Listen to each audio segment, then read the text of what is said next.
Hello guys, ano ko i-topic karon ba? Meron sana akong gawing topic ngayon. Dito tungkol sa personal na personal experience. Yung buhay may asawa.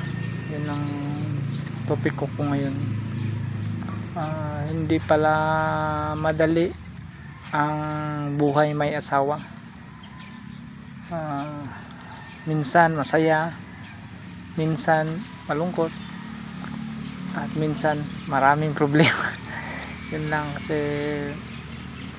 sa experience ko ngayon, may asawa ko at pangatlo ko na siyang partner. Yung una kong partner wala kaming anak, yung pangalawa may anak kami, isa grade 3 na siya ngayon. Nahihirapan ako kasi nahihirapan ako makalapit sa anak ko, nahihirapan akong maki-socialite or maki-banding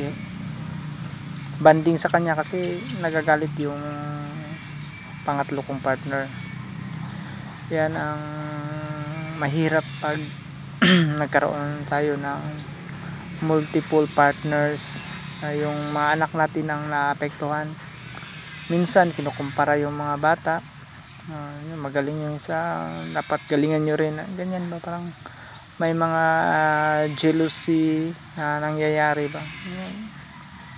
Ako naipit ako sa parang nag-uumpog ang bato ba, kaya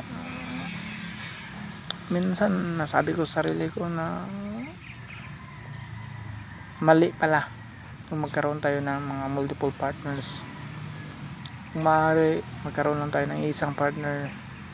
Kung mawala man siya, siguro maging stay focus na lang tayo. Kung meron tayong anak na iwan galing sa kanya, stay focus na lang tayo para hindi na tayo masabak pa sa maraming problema.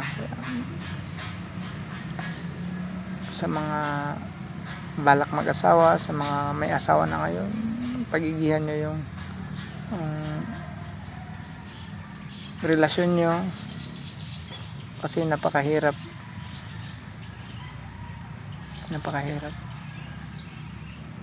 kung iba-iba yung partner mo, napakahirap.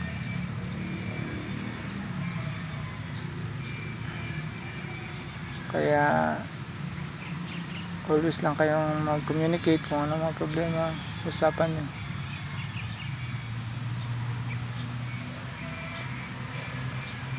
Yun lang guys, and good luck sa susunod na video ko.